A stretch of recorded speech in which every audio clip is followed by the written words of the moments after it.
First thing is educate yourself. You don't know, we talked about what do your finances look like? What's your bank account look like? What are you trying to achieve, right? So you educate yourself, learn about investing, invest above all things. Investing above saving is the only way you're going to get there, because if not, your money goes down.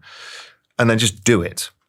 Make a trade, make an investment, fail, learn, do it again, and keep learning, educating, and then surround yourself by a good network. Just whether it's even on Twitter, on social media, find a network of people that you can learn from, add to the network, and those things, you'll get ahead. You can't fail. The best leverage of your skill set, and being honest with what your skill set is.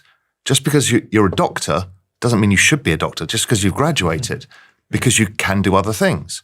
And it's figuring that out. That's not an easy bit, but you figure it out over time by trying stuff. Single best skill you can acquire in life is to learn how to sell.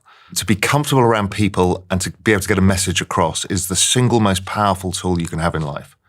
If we all have a lot of money, we've all got a stack of cash on this table, and you want to sell that mug, we can pay anything for that mug because we've got a stack of cash. So that mug suddenly is worth not the $10 it's supposed to be worth. It's suddenly we're paying $150 for the mug. Why? Because that money has no value to us because we've got excess money.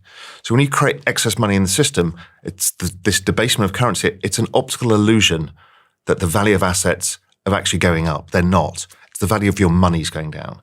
Property is the least passive income you can imagine. It is awful. Every time I've tried to rent out property, there are so many costs. Everything goes wrong.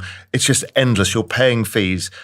And people think there's a magic passive income. Everything comes with effort. There is no such thing as returns without effort. Even robbery comes with effort. There's no way of making money without effort or risking something. And so when you're 40 grand in debt, how on earth do you think passive income is going to rescue you? When I was 24, 25, I was working in an investment bank. I wasn't the highest paid guy there. I was a 25-year-old. And to buy my first flat in London was 3.5 times my income. That equivalent flat and the equivalent income is 12 times.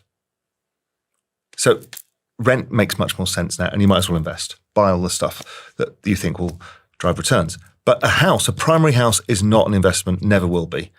Because once you buy it, you don't sell it.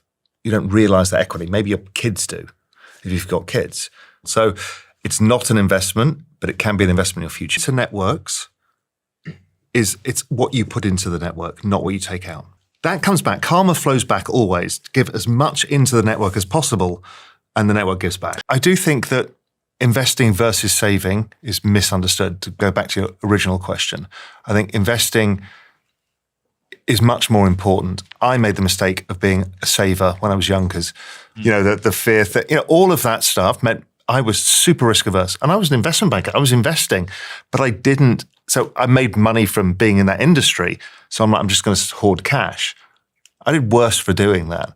And then once we saw the banking system fail, I'm like, I'm not doing this anymore. I'm going to take control of my own finances.